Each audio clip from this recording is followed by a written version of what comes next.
I'm sure you are all aware, Iron Man 3 has been enjoying phenomenal success everywhere that it's been released. It is soon to open in North America as well, and I can't tell you how excited I am to see it. I really do love the Marvel movies, and this looks absolutely fantastic. And so it stands to reason that I would also take a look at one of the 2 animated Iron Man series. So this week I'm going to be talking about the old 1994 version of Iron Man.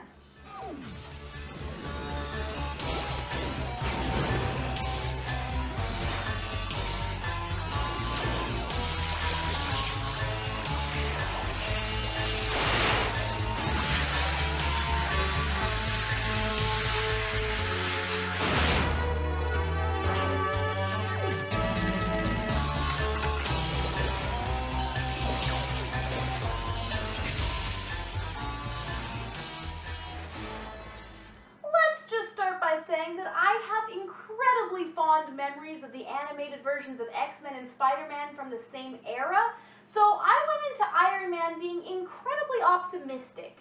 But this is really, really bad. Well, the first season was, in any case. The second season was done with a different studio and with completely different writers, and was quite a bit better, managing to be a pretty decent cartoon.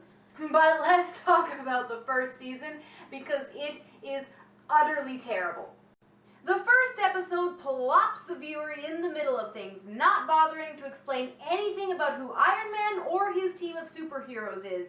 It's ForceWorks, by the way, a rather obscure Marvel team now, but they aren't really explained or even named in the show. The principal villain in the series is the Mandarin, and the first episode revolves around his plot to world domination by raising up an army of the undead.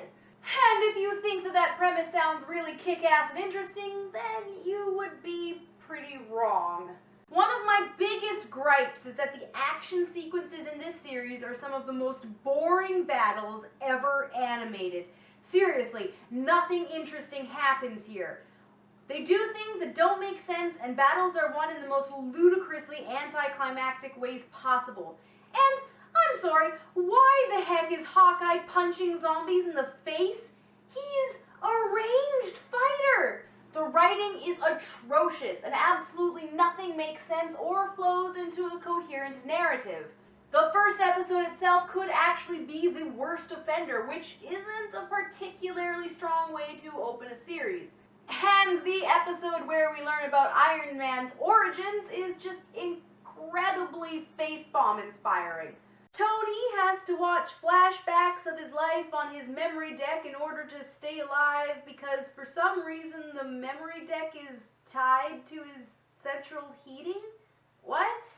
It isn't well acted either, and probably the worst offenders are the Scarlet Witch and the villainess Hypnotia. I feel like they told the voice actress that they wanted Hypnotia to sound sexy, and the voice actress was like, "How do sexy voice?"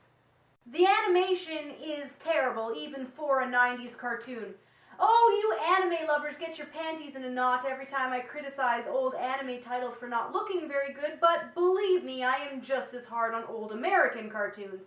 This looks bad and is animated poorly.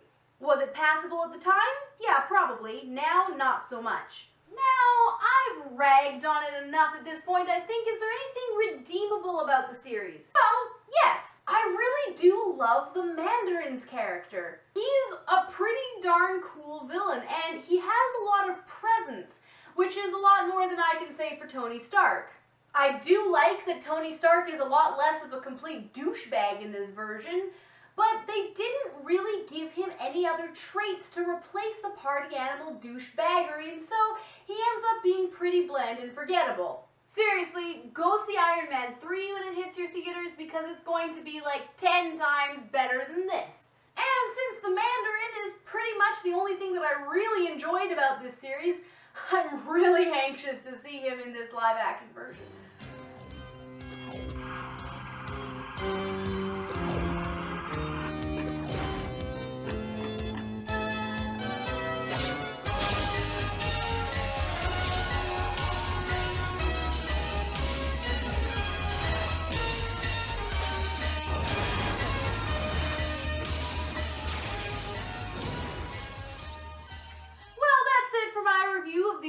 1994 version of Iron Man. I hope you enjoyed it, and please do subscribe for more. Next week, I'm going to be looking at some Kevin Smith stuff. You can add me on Facebook and Twitter. I've been live tweeting my Pathfinder games every Sunday night, so, that's a thing. And I'll see you guys next week. Bye!